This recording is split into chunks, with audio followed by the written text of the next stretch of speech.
Well, that was an eventful couple of miles and a break. I left the last water source a couple of hours ago, and within a few hundred meters, just like, because the water source was quite crowded, so I couldn't quite go to the bathroom there. So within a few hundred meters, I stopped to use the men's room, and I hear this weird noise. Like, didn't quite catch what it was at first. And then I looked down, I see this little fox head popped up over this fallen over tree and it's barking at me. I was like, hey buddy.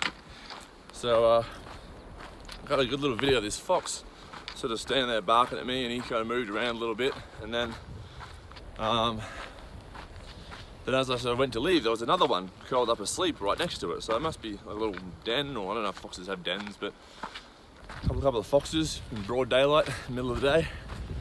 I'll have to find out what species they were, because they had the typical fox tail and had that sort of orangey reddish colour on the side of their neck, but they were very grey as well on the front of their face.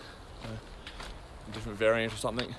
And then a bit further on, I decided my pack was too heavy because there was so much water in it, so I decided to take it off and put it down and sit in the shade, because I was hiking in the middle of the day and that doesn't make much sense. Now I'm sitting there enjoying my break, and another hiker comes along, and as she's coming along and she's sort of walking past this rock, I just sort of pointed and went, rattlesnake. Whoa. It didn't end up being a rattlesnake, I don't think. Had the colourings that were similar to a rattlesnake, but no rattle on the tail, and its head appeared to be more python shaped. Certainly didn't seem too bothered by us, but yeah, so there's a little, I don't know, 3.5 foot snake. And then I sat back down and looking at my mat, I'm like, shit, there's a bloody tick walking on my mat, and that's, to me, that's scarier than the lot combined. Ticks carry some pretty nasty diseases, and over here Lyme disease is quite common with tick bites, so definitely don't want to get bitten by a tick. And this tick was crawling on my mat that I'd been sleeping and lying on for a while, so I promptly squished him and gave myself a quick check, but I'll have to do a more thorough tick check tonight. Hopefully I don't have any ticks. But yeah, that was the end of my break. Once I realised there was at least one tick in the area crawling around, I was like, yeah, I'm getting out of here.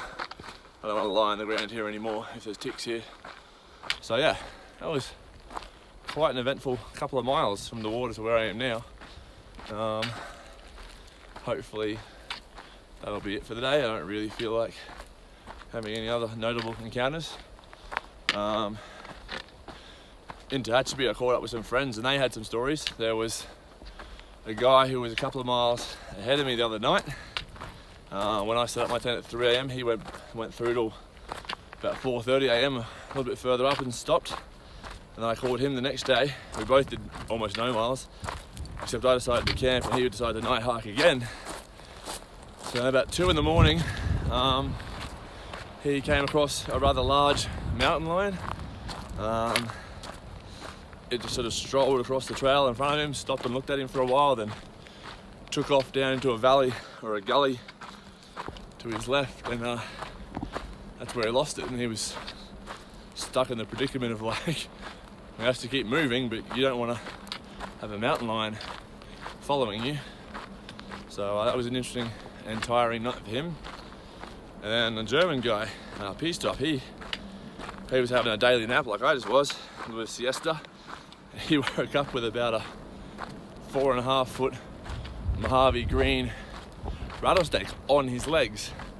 And one of the other guys, Crush, it was about less than a foot from his face, where they'd been lying, and so they'd been having a snooze, and the rattlesnake just slithering over his legs and right by the other guy. And they were lucky they didn't freak out. They just sat there completely frozen and waited for it to clear off before they moved and tried to get their cameras. But from what I've been told, like, the Mojave green rattlesnake probably has the nastiest of all the rattlesnake bites, and that you'll lose your leg and it'll stop your heart or whatever. Like, it's got a neurotoxin and a coagulant or something in it, so yeah, it's not good. So there's been a few wildlife encounters out here in the last week. I haven't had any until today, but I mean, I'll take foxes any day over rattlesnakes. But ticks can piss off. I don't want anything to do with ticks. So, animal pythons, they're just pretty much cuddly. There is a guy up ahead of me in duck who seems to really know his snakes. So if I catch him today, I'll show him the photos I just got of that snake, and he should be able to identify it, hopefully. But yeah, anyway, that's it for now. 6 and a bit more miles today, and then a nice early camp, I think, and get some of this water off my back because it's too damn heavy.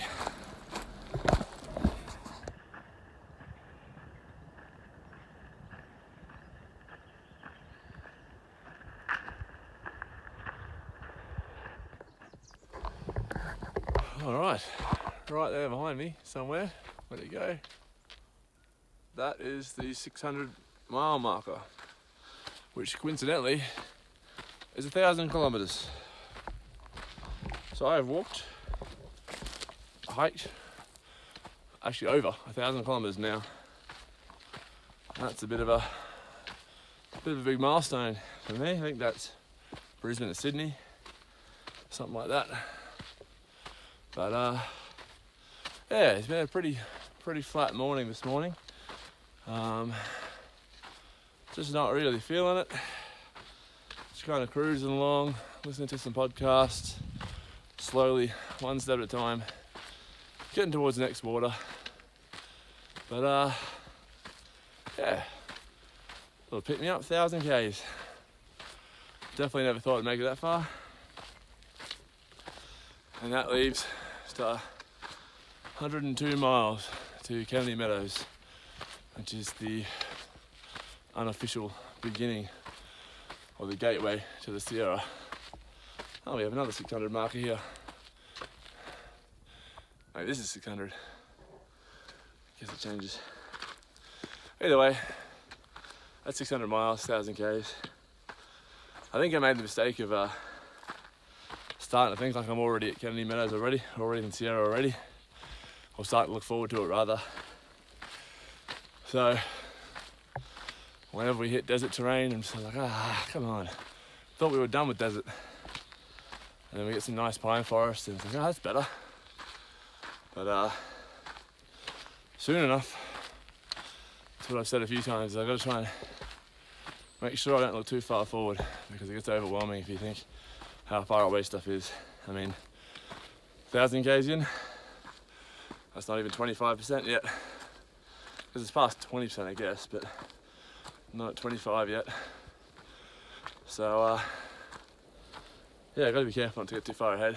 I try and just go out on a bunch of multi-day hikes. Like at the moment, probably 2 or 3 days. 3 days actually, out from Lake Isabella. And then from there I'll have just 2 or 3 days to Kennedy Meadows.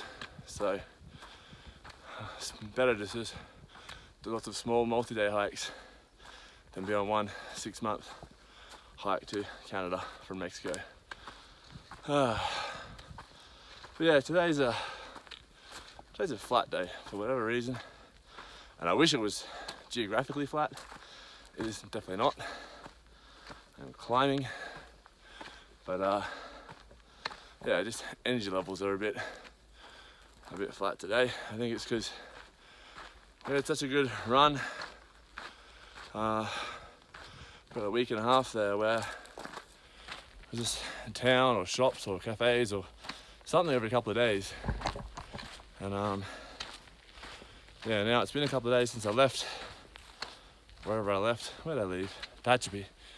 And kind of craving a meal, a real one. And which is funny because as I was leaving Tehachapi, I was excited about the fact that we're going out for five or so days with no towns, no little stops along the way. Thought it'd be nice to be back out in nature after what seemed like a particularly sort of cruisy stretch where we just endlessly in and out of small little town places. And then now I'm out here on the 3rd day since I left, and it's like, sure, if we go like a nice breakfast at cafe, some coffee, or pizza. Can always go pizza.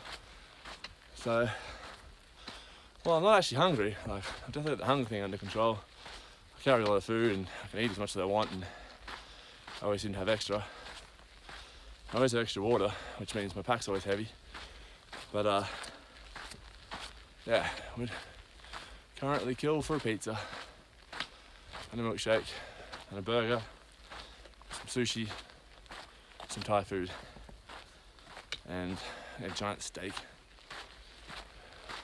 Sweet potato fries or yam fries. Yeah, the list goes on. All these things that I would love to sit down and eat right now. It's a wicked salad, like some actual real food. Alright, I'm gonna stop daydreaming about food anyway. Go back to my podcast and cruising slowly along this trail to wherever this water is. Surely it can't be too far now.